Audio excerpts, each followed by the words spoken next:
May hapon sa tanan, narapod kita sa Light Them with My Word. Ang sinimala nga pagpaambit sa kinabuhi sa laiko diha sa Ebanghelyo. Ang ato Ebanghelyo kinutlog ikan kang Mateo Kapitulo 15, versikulo 21 hangtod sa 28. Ato ni aging simana nadunggan nato nga si Jesus, no? Iyang itawag si Pedro sa iyahang hangyo nga mulakaw si sa tubig ug siya ning tiglom kay kulang sa iyang pagtuo ug siya gaduha-duha. Ngani kani nahitabo human nila gipakaon ang 5,000. Wherein naguna ang mga disipulo sa ilahang paglakaw dito o paglawig dito sa pikas tampi o nakita sila ni Jesus. Nakita nila si Jesus na naglakaw sa tubig. Karong simnaha, atong makita o madungog nato ang inkwentro, panagtagbo sa kananaay woman o babae before sa nining feeding of the 4,000 or 5,000, no? Ang pagtuo sa usa ka babae nga taga Kanaan. Mibiya si Jesus niadto nga dapit ug miadto sa dapit nga duol sa mga siyudad sa Tyre ug Sidon. May usa ka babae nga taga Kanaan nga nagpuyo niadtong dapita ug miduol siya kang Jesus nga nagpakiluoy. Miingon siya, Ginoo, kaliwat ni David, kaluy intawon ako. Ang akong anak nga babae, gigamhan sa daotang espiritu o nagantos gayod siya. Apan wala motubag si Jesus. Ang iyang mga tinun-an, miduol kaniya og mihangyo, nga nagaingon. Papahawa ka ng babayhana, kay nagsunod-sunod siya kanato og saba kaayo. Unya mingon si Jesus, gibadala ako dinhi aron pagtabang sa mga Israelinon nga sama sa mga kanino nga nangawala. Apan mipaduol pagayod ang babae kang Jesus ug miluhod sa iyang atubangan nga nagaingon, Ginoo, tabangi intawon ako. Mingon si Jesus kaniya pinagi sa panultion, dili mayo nga muhaon ang pagkaon gikan sa mga anak ug ilabay ngadto sa mga iro. Ug mingon ang babae, husto ka na Ginoo apan bisan pa ang mga iro mukaon sa mga pagkaon nga nakatagak gikan sa lamisa sa ilang agalon. Unya mingon si Jesus kaniya, kadako sa imong pagtuo. Busa madawat mo ang imong gipangayo kanako ug niadto kayong orasa na ayo ang iyang anak. Sa versikulo 21, mibiya si Jesus niadto nga dapit ug miadto sa mga dapit nga duol sa mga siyudad sa Tyre ug Sidon. Mao man mga siyudad diha sa Phoenicia. Ug may usa ka babae nga taga Kanaan nga nagpuyo niadtong dapita. Miduol siya kang Jesus nga nagpakiluoy, miingon siya. Ginoo, kaliwat ni David, kaluy intawon ako. Kaning kananaay, brothers and sisters, mo maning gipangpapahawa sa mga Hudiyo nga panahon ilang giokupar ang promised land, no? Ang yutang gisaad sa Ginoo sa kanila. Sa wala pa nila gi-occupy, wala pa sila nagpuyo dito o gipuyan nila ang promised land. Siya usa ka Gentile, bata usapod ka enemy or kaaway sa mga Hudiyo. Dili lang sa kani siya mismo nagkay-istorya sa usa ka lalaki, si Jesus. So ang ilahang pagtuo sa mga Hudiyo nakasala siya. siya usa kaaway sa mga Hudiyo ug siya nakiistorya kang Hesus nga usa ka lalaki. Ginoo, kaliwat ni David in taon kami. Very interesado kahit ta ini minaw nga titulo nga gikan gyud sa Gentile o Canaanite nga dili magani siya interesado sa Misaya. O si David dili man dili man siya kanang giila o nailhan na usa ka kanang bitaw mang-ayo, no? Healer. Ang pulong nga Ginoo o anak ni David mo na gigamit sa mga Hudiyo parte sa paghimaya, pagtawag nila sa usa ka Misaya. Ngani si Jesus nadungog niya atong niaging ato ang kananaang ebanghelyo nga diin human nakasulod sa sakyanan si Jesus o si kanang Pedro human sa ilahang eksena nga nagtiglom si Pedro nga gitawag ni Jesus mulakaw sa dagat. Nagtiglom siya kay kulang sa pagtuo, pagsalig o nagduduwa. Moto ang kanang sulod nila dito sa sakyanan, pagsakay nila dito na bati kaning kananaang pagsimba sa mga disipulo nga nato sakyanan niyo sila nga tinuod gayon ikaw anak sa Ginoo. Sumoro ni nadungog ni Jesus, no? Then kanida yung nga babae. Kanang pinulungan na nag-contrast, no? Kanang kabahin sa mga dili maayo nga kanang pagsaway sa mga Hudiyo sa mga eskribo bahin sa mga disipulo ni Kristo nga si Kristo mismo, si Jesus mismo iyang gipasagdan nga nangaon ang mga disipulo panahon sa katuntuang panahon sa Sabado, no? Sabat nga ilang gipang larot katuntuang trigo o ilang gilanlan, no? Gikaon nila. O nasapnan po sila sa mga Hudiyo nga sila mismo nangaon nga wala gani sila'y kananaang rito sa pagpanghugas sa ilang kamot. Nan kani sa kabahin atong mga Hudiyo nga kusog kay manaway kaning babae nga usa pagid kanang Gentile, no? Usa ka Hintilis, usa ka kananaang kaaway sa Hudiyo.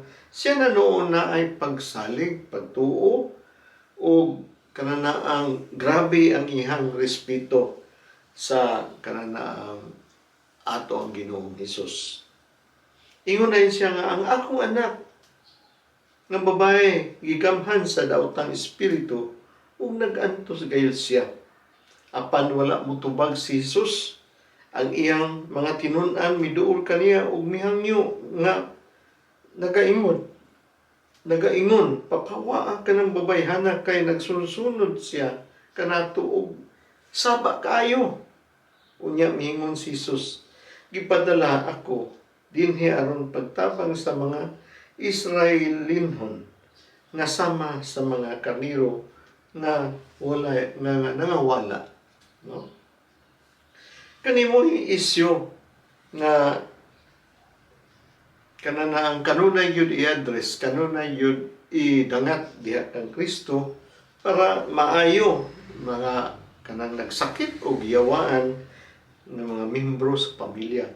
Batlahi kani kay Hintilis man, kananay tuman man o kaaway sa Hudiyo.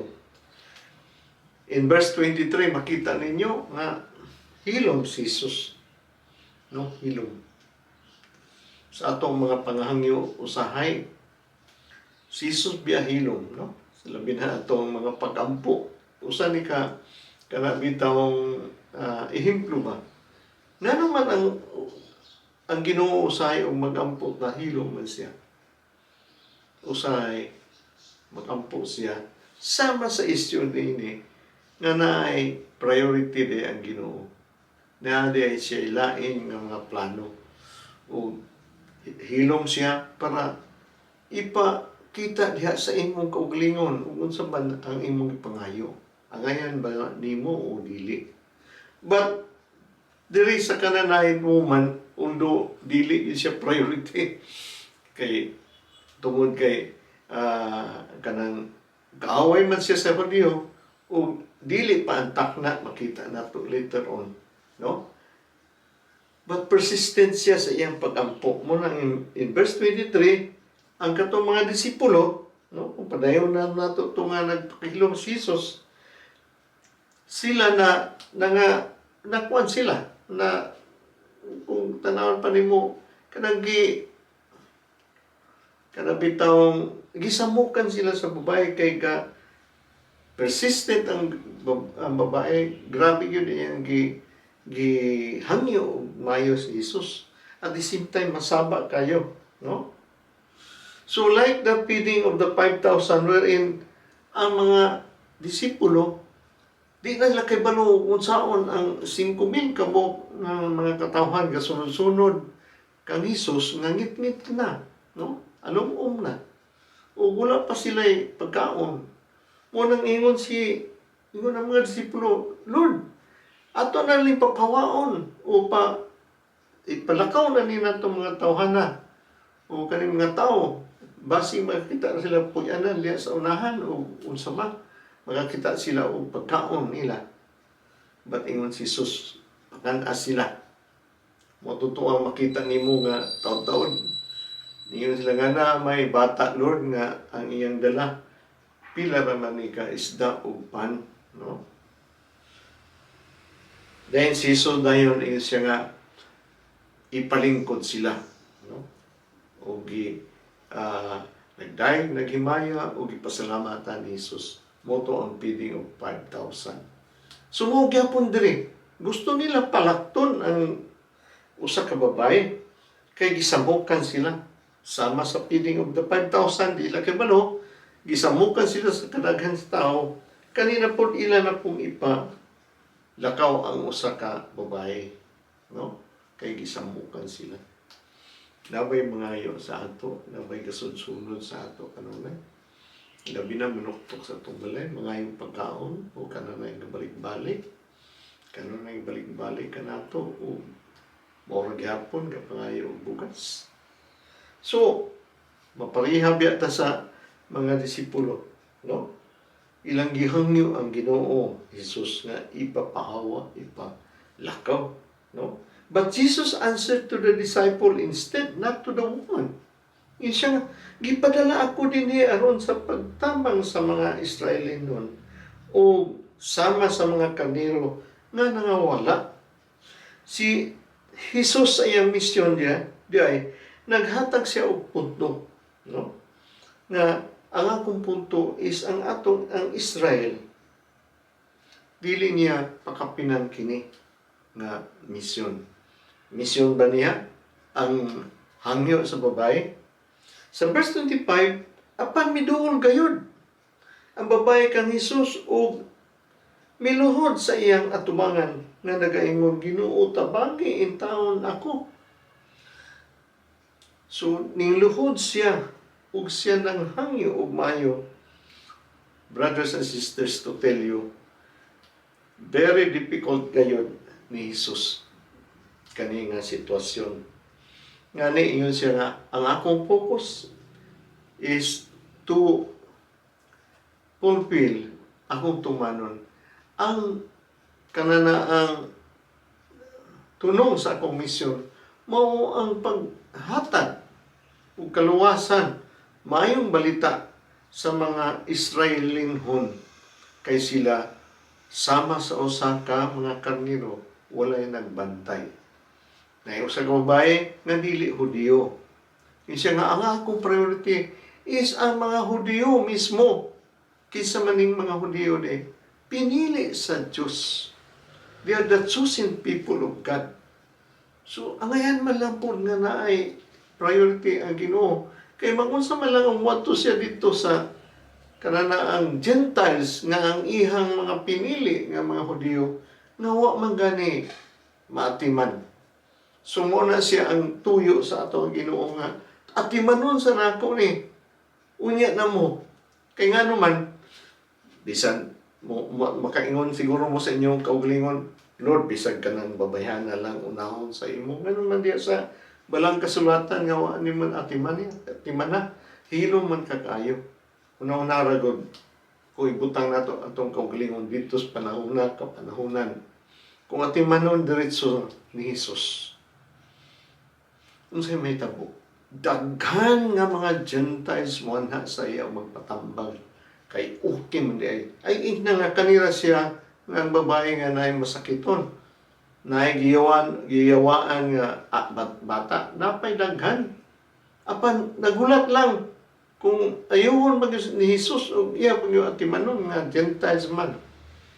But din kani, naglisod-lisod yun ang babae og hangyo. Kaya nga naman, dili man siya priority sa Ginoo at the same time dili maayo nga atimanon siya kay daghan gayud ang musunod na ang priority sa Ginoo nga ang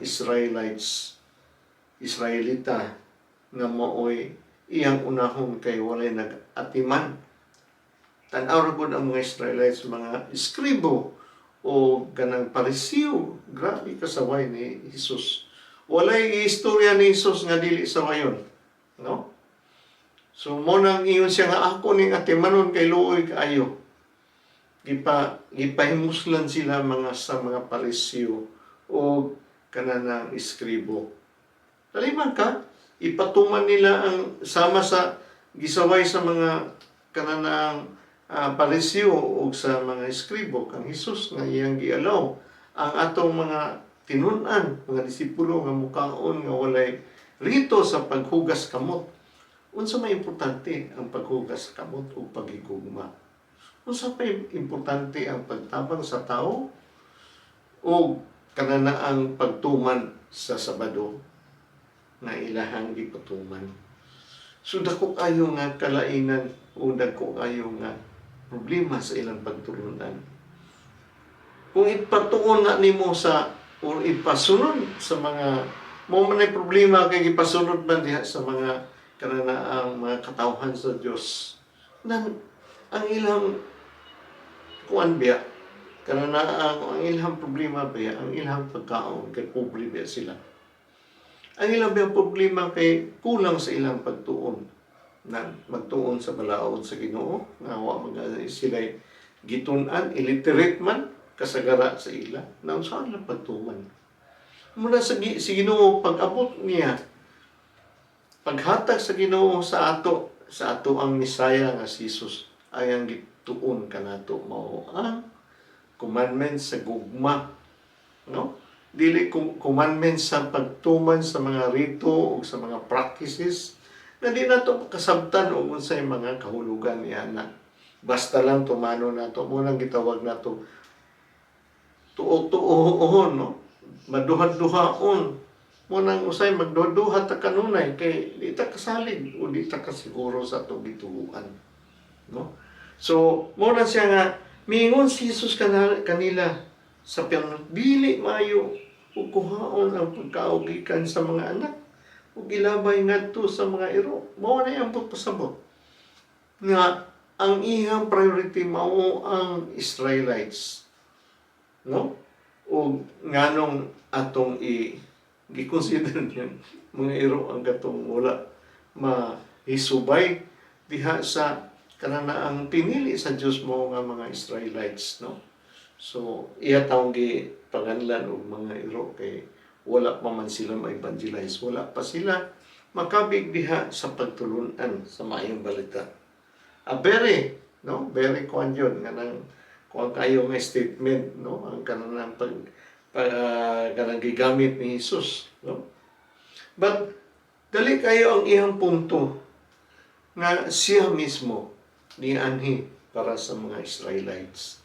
Israelitas nga man nagkinahanglan sa ilahang pagtulunan kay nayabag yun tungod sa mga Hudiyo o sa mga eskribo.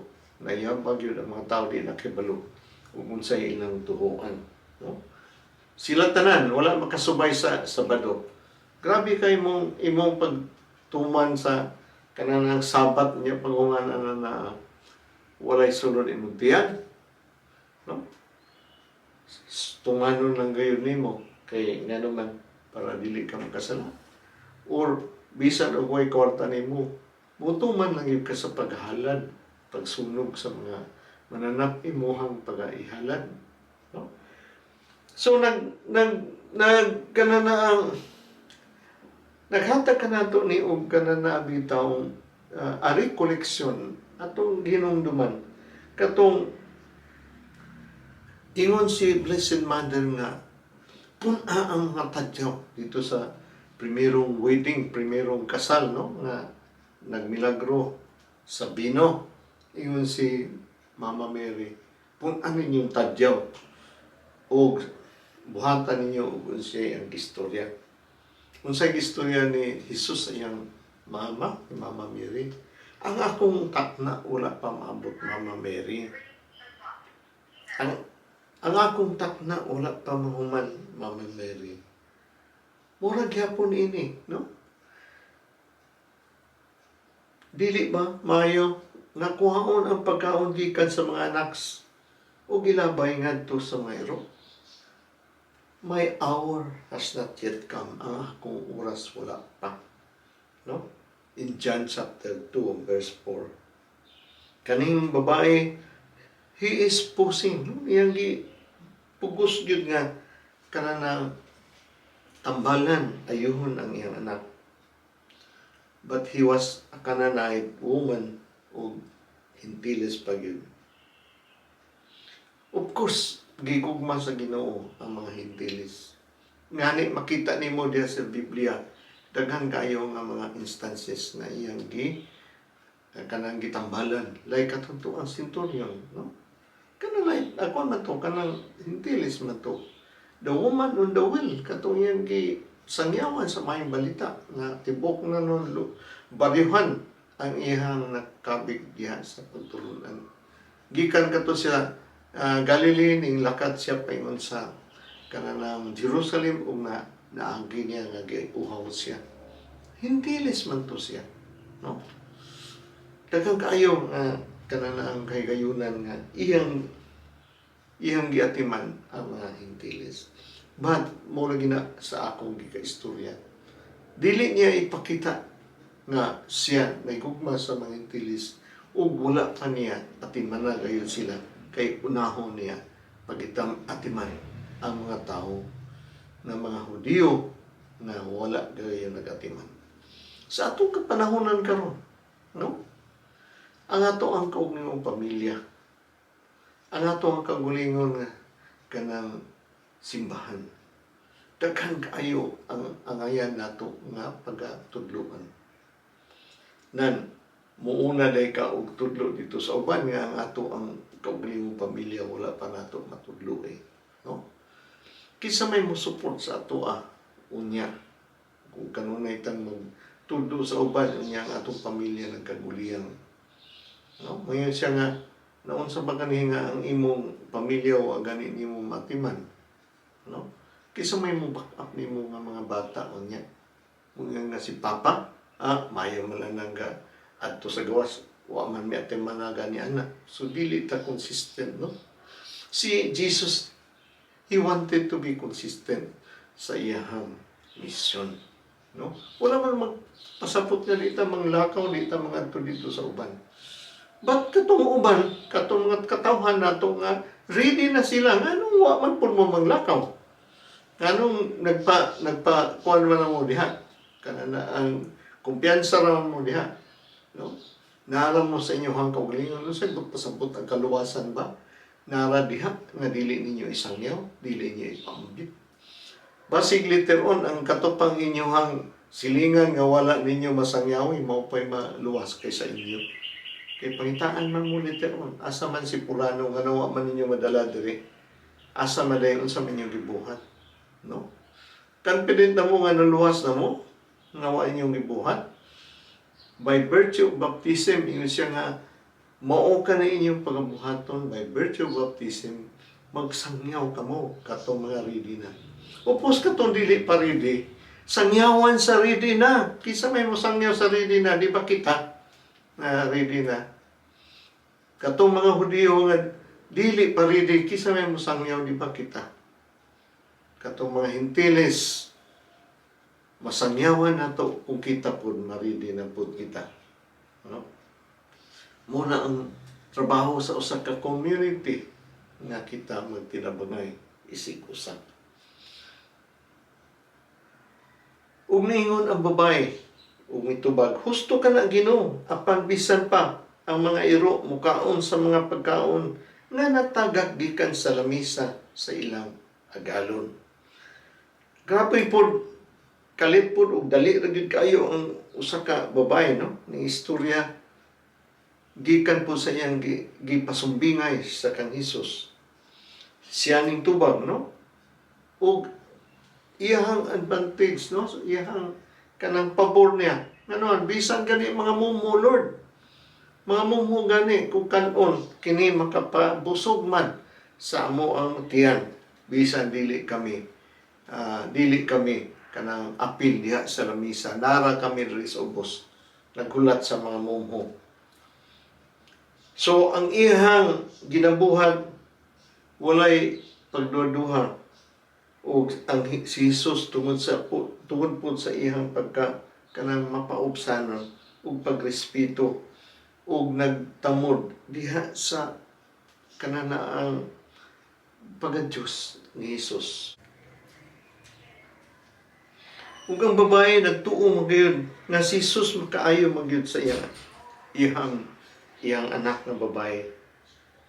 Ug kani pong pag-ayo niya sa anak nga babae, mao man ni makaabri sa pertahan diha sa tali sa mga Hudiyo ug sa mga Hintiles, no?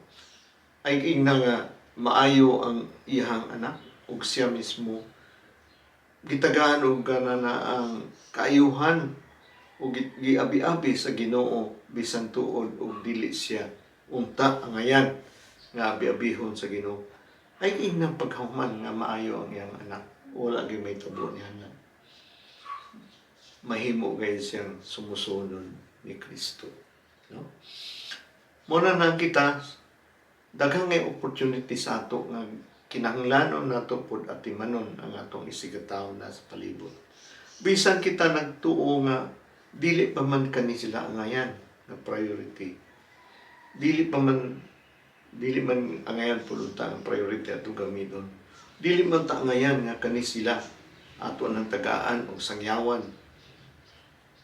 Base sa iyang lifestyle, base sa iyang mga kanang buluhaton o mga practices nila. But, brothers and sisters, mind you, inyo bang nasulayan?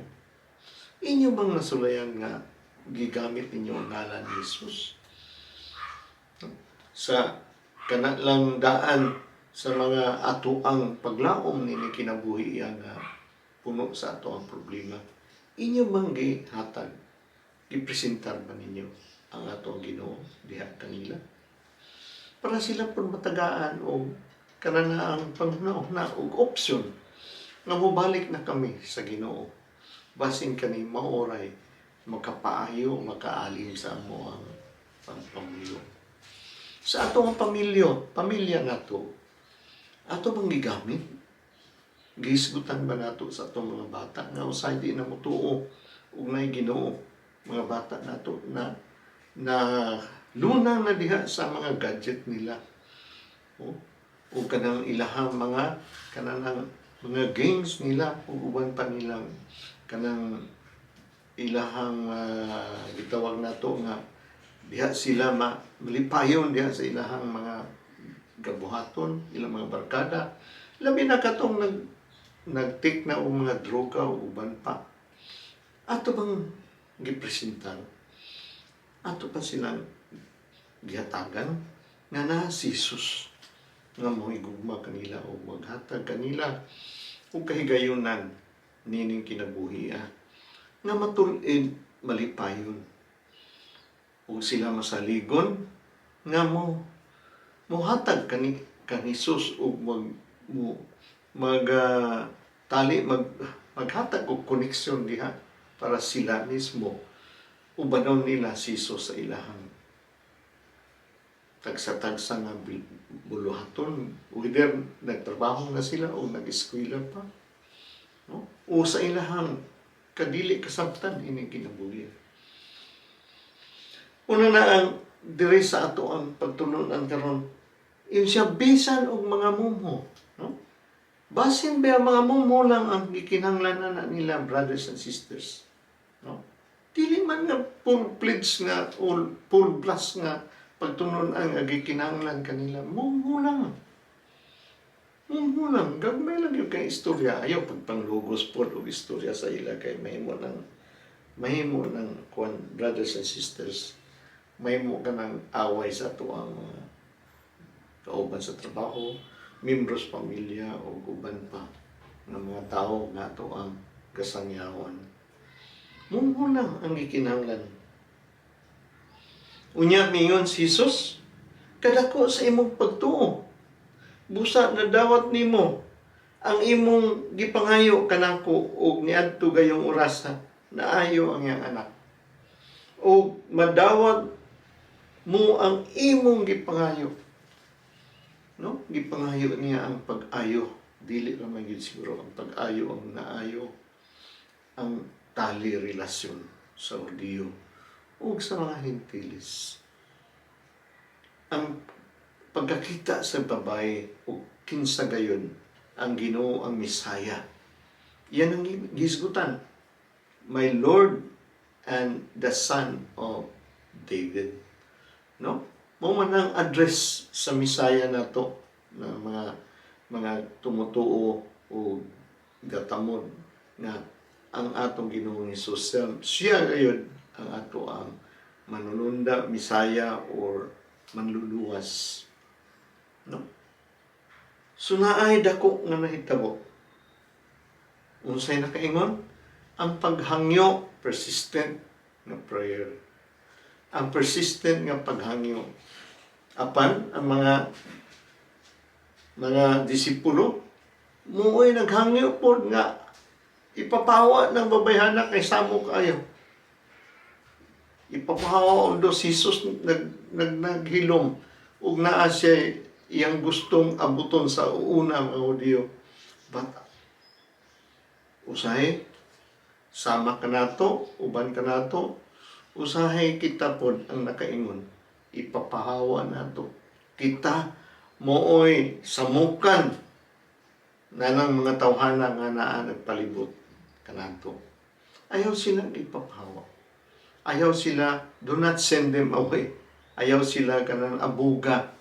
But instead, bisan og mumho, ihatag kanila ug sila makadawat sa kinabuhing dayon makaila kang Hesus ug ang kaluwasan mana kanila.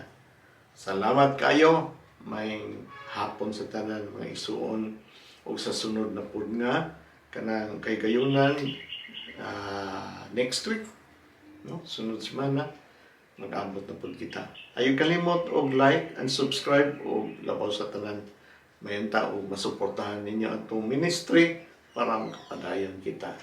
Sa ngalan sa Amahan, sa Anak, sa Espiritu Santo. Amen. Gracias sa Ginoo.